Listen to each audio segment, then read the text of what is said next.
어제 말씀드렸듯이 에스더서에는 하나님의 손이 감춰져 있습니다. 하나님의 섭리가 없다는 뜻이 아니라 있는데 감춰져 있다, 숨어 있다는 것입니다. 하나님은 역사하시는데 그분의 손이 숨어 있습니다. 그 손을 찾아내는 것은 이 책을 읽는 우리의 몫이지요. 오늘은 에스더서를 전체 가볍게 훑어보면서 숨어있는 하나님의 손을 찾아보려고 합니다. 먼저 다리오 왕이 그리스와 전쟁을 펼치고 패배한 일, 그로 인해 제국의 힘이 약해지고 또 애국과 같은 지역에서 반란이 일어난 일, 이 일에도 하나님의 손이 숨어 있다, 이렇게 보여집니다. 다리오 왕이 그리스를 공격했지만 마라톤 평야에서 벌어진 이 전투에서 패배합니다. 그리스 1차전 패배. 왕권이 약해지고 느슨해진 틈을 타서 애굽이 반란을 일으켰고요. 이를 제압하려던 다리오 왕은 전사하고 맙니다. 그의 왕위를 이어받은 아들 아하수에로는 곧바로 애굽으로 달려가 반란을 제압하지요. 이를 기념함과 동시에 그리스 전쟁을 재개하고자 아하수에로는 180일간 잔치를 엽니다. 지방 귀족과 군인들을 설득하기 위해서입니다. 에스더 1장 2절부터 4절까지를 읽어보겠습니다. 당시에 아하수에로 왕이 수산궁에서 즉위하고 왕위에 있은 지 제3년에 그의 모든 지방관과 신하들을 위하여 잔치를 베푸니 바사와 메대의 장수와 각 지방의 귀족과 지방관들이 다 왕 앞에 있는지라. 왕이 여러 날 곧 180일 동안에 그의 영화로운 나라의 부함과 위엄의 혁혁함을 나타내니라. 귀족들의 동의를 얻기 위해서입니다. 전쟁을 나가는 것은 쉽지 않기 때문에, 또 왕권이 약화된 상황에서 지방 귀족들의 동의를 얻는 것 쉽지 않습니다. 그래서 180일 동안 잔치를 열어 그들을 설득하는 것이지요. 동의를 얻은 것 같습니다. 아하수에로 왕은 기뻐서 이번에는 수도성의 백성과 7일간 잔치를 또 엽니다. 이 날이 지남에 왕이 또 도성 수산에 있는 귀천간의 백성을 위하여 왕궁 후원뜰에서 7일 동안 잔치를 베풀세. 그런데 이 7일간의 잔치에서 왕후 와스디가 폐위됩니다. 그 내용이 1장 10절, 12절에 나오지요. 와스디 왕후의 폐위로 인해서 에스더가 등장하게 되는데 이건 역시 하나님의 숨어있는 손이라고 생각합니다. 에스더 1장 10절, 11절. 제7일에 왕이 주흥이 일어나서 왕후 와스디를 청하여 왕후의 관을 정죄하고 왕 앞으로 나아오게 하여 그의 아리따움을 뭇 백성과 지방관들에게 보이게 하라 하니 이는 왕후의 용모가 보기에 좋음이라. 그러나 왕후 와스디는 내시가 전하는 왕명을 따르기를 싫어하니 왕이 진노하여 마음속이 불붙는 듯 하더라.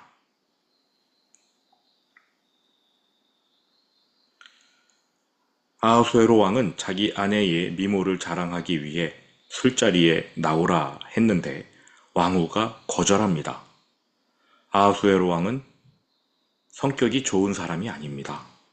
자기가 말하는 대로 이루어지지 않으면 불같이 화를 내는 그러한 사람이었어요. 결국 자기의 아내 와스디의 왕후 지위를 박탈하고 맙니다.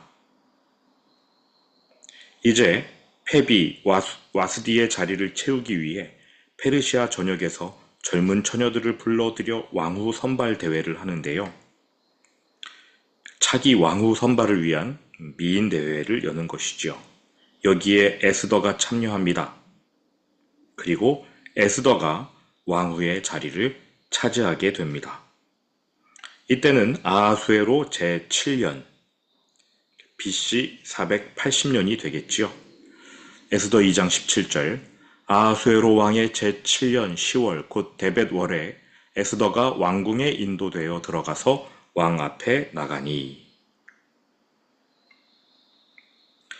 이때 아하수에로는 대군을 이끌고 그리스와 싸웁니다.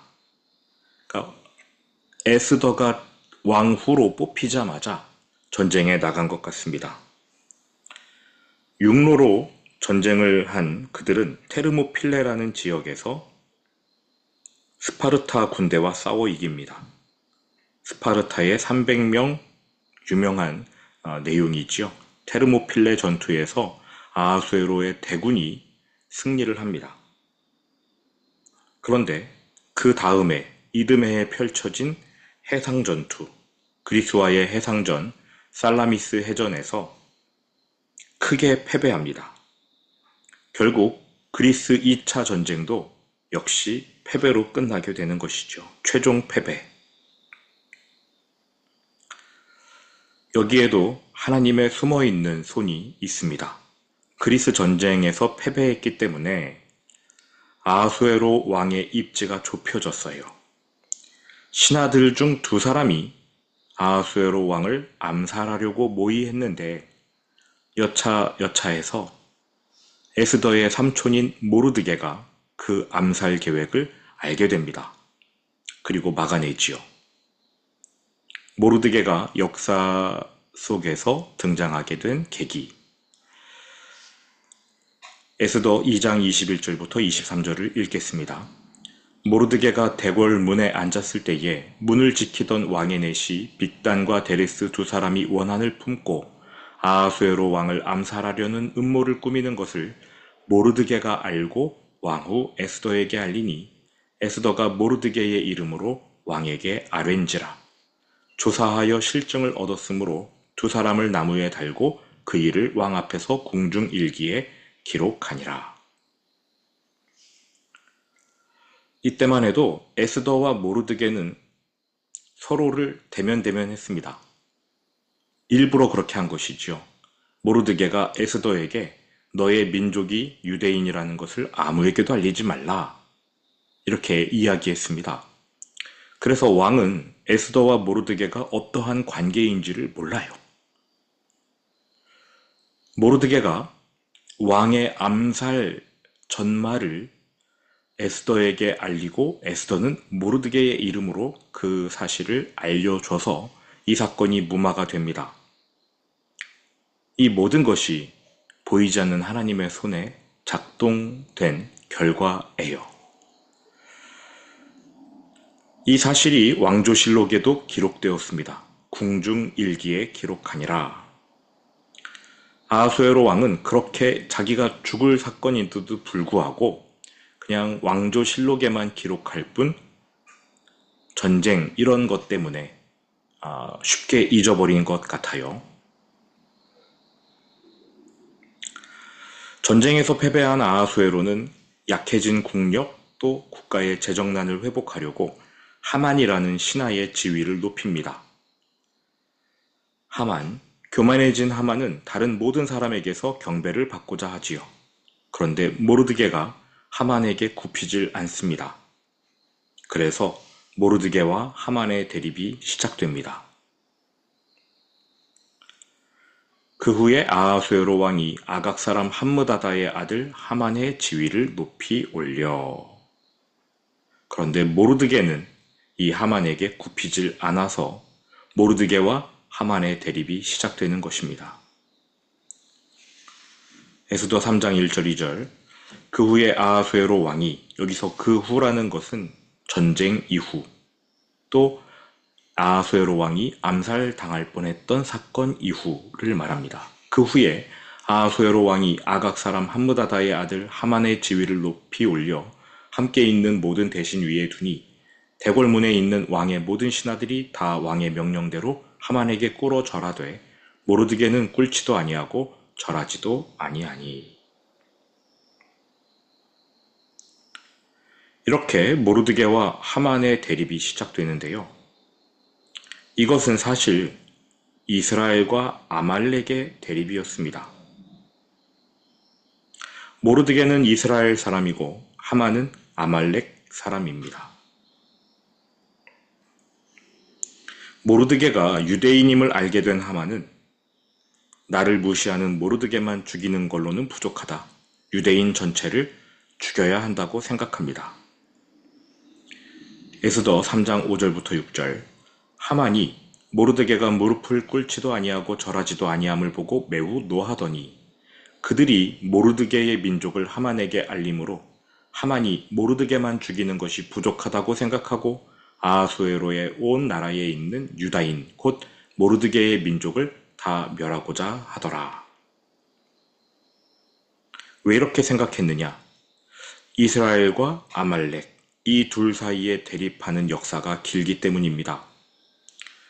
그 역사의 시작은 출애굽기 17장으로 갑니다. 아말렉 사람들이 이스라엘을 건드렸어요. 하나님께서 아말렉에 복수하라고 전쟁을 명령하시고요. 이 전쟁 양상은 다 아시듯이 모세가 산에 올라 손을 들고 기도하면 이스라엘이 이기고 피곤해서 손이 내려가면 아말렉이 이기는 굉장히 이상한 전쟁이었습니다. 어쨌든 그 전쟁에서 이긴 후에 하나님이 이 같은 약속을 전해주시는데요. 출애굽기 17장 14절. 여호와께서 모세에게 이르시되 이것을 책에 기록하여 기념하게 하고 여호수아의 귀에 외워 들리라. 내가 아말렉을 없이하여 천하에서 기억도 못하게 하리라.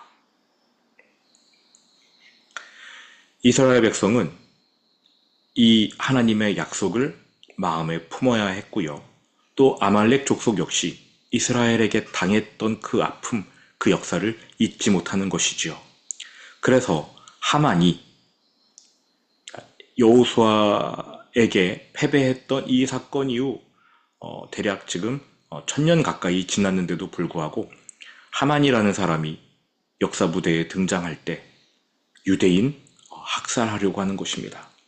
하만은 역사를 잘 알고 있는 것이죠.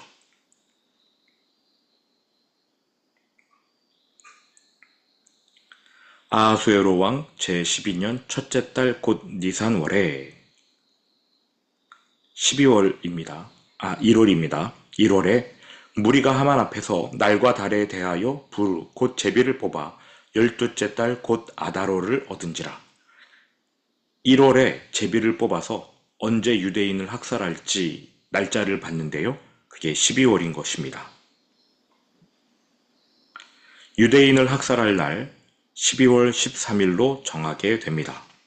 그리고 하만은 왕에게 은 1만 달란트를 내어줄 테니까 유대인 학살을 허락해달라라고 합니다. 왕은 지금 전쟁 패배로 인해 재정난을 겪고 있어요. 그러니 하만이 은 1만 달란트를 내어주겠다는 말 솔깃하게 들립니다. 그래서 왕이 유대인 학살을 허락합니다. 그런데 그렇게 유대인을 학살하도록 허락한 뒤에 아하수에로 왕이 자신의 암살 사건 전말을 알게 됩니다. 누구 덕분에 자신이 죽지 않고 살게 되었는가 깨닫게 되는 것이죠. 모르드게가 이 암살 음모를 알고 에스더에게 알리고 에스더가 왕에게 아뢰어서 아하수에로 왕은 살게 되었습니다. 그리고 성경은 이렇게 말합니다. 에스더 6장 1절부터 3절. 그날 밤에 왕이 잠이 오지 아니하므로 여기서의 그날 밤은 한참 지난 뒤입니다.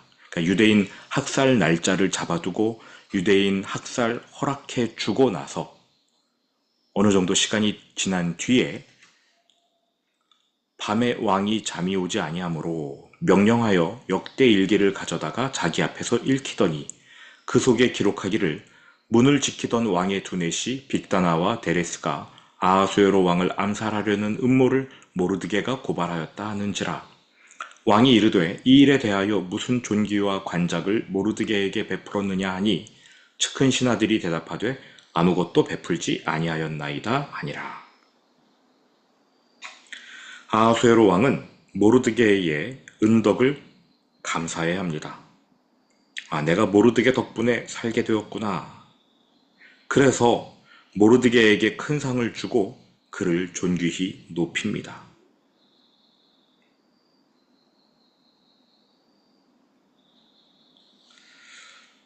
아하수에로 왕은 모르드게가 유대인이라는 사실을 알게 되지요.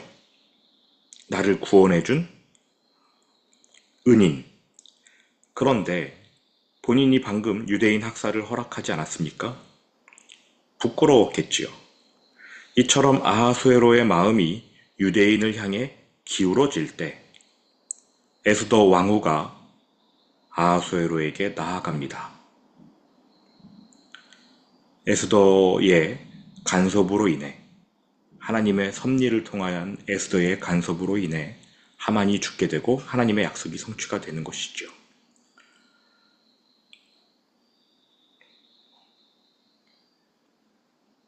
왕 앞에 나아간 에스더는 말합니다. 왕이시여, 제게 근심이 있습니다. 내 출신 민족을 학살하려는 악한 자가 있습니다. 그는 나 또한 죽일 것입니다. 왕이 깜짝 놀라서 에스더에게 묻습니다. 그게 누구인가? 이때 에스더가 답하지요. 대적과 원수는 이 악한 하만이니이다. 결국 하만은 죽임을 당했고요. 유대인은 살게 되었습니다. 그뿐 아니라 페르시아 제국 전체에서 유대인을 괴롭히던 세력들이 제거됩니다. 이것은 자기 백성을 평안하게 해주시는 하나님의 약속, 섭리가 이루어진 일이지요. 이때에 죽을 뻔했다가 에스더를 통해 살게 된 유대인들은요. 16년 후에 예루살렘으로 돌아갑니다. 2차 귀환, 즉 하나님의 약속이 이루어지는 과정이었던 것입니다. 이때 에스더 사건이 일어난 겁니다. 결국 이 에스더 사건은요. 유대인의 2차 귀환을 위한 하나님의 섭리였습니다. 이 책에 하나님이라는 단어는 나오지 않습니다. 하나님이 이렇게 하셨다. 하나님이 이렇게 하신 것이다. 표현 나오지 않아요. 하지만 우리는 거기에 숨어 있는 하나님의 손, 하나님의 섭리를 발견하게 됩니다. 하나님의 손이 있습니다. 없는 게 아니라 있습니다. 숨어 있어요. 그 손을 찾아내고 하나님의 섭리를 이해할 때 우리는 하나님을 향한 신뢰를 더욱 굳건히 할 수 있습니다. 에스더서가 고마운 이유이지요. 우리의 삶에도 하나님의 손은 대부분 숨어 있습니다. 어느 정도 시간이 흐르고 나서야 그 하나님의 손을 깨닫게 됩니다. 없는 게 아니라 있습니다. 하나님의 손 있습니다. 도와주십니다. 얼핏 보면 모든 것이 우연, 일련의 우연으로 이루어지는 일 같지만 그렇지 않습니다. 하나님을 믿는 하나님의 백성에게는 우연이 없습니다. 하나님의 손 반드시 있고 역사하십니다. 오늘 그러한 하나님의 손 기대하고 믿으면서 하나님께 더 가까이 나아가시는 하루가 되었으면 좋겠습니다. 들은 말씀 마음에 새기면서 주기도문으로 예배를 마칩니다. 하늘에 계신 우리 아버지, 아버지의 이름을 거룩하게 하시며 아버지의 나라가 오게 하시며 아버지의 뜻이 하늘에서와 같이 땅에서도 이루어지게 하소서. 오늘 우리에게 일용할 양식을 주시고 우리가 우리에게 잘못한 사람을 용서하여 준 것 같이 우리 죄를 용서하여 주시고 우리를 시험에 빠지지 않게 하시고 악에서 구하소서. 나라와 권능과 영광이 영원히 아버지의 것입니다. 아멘.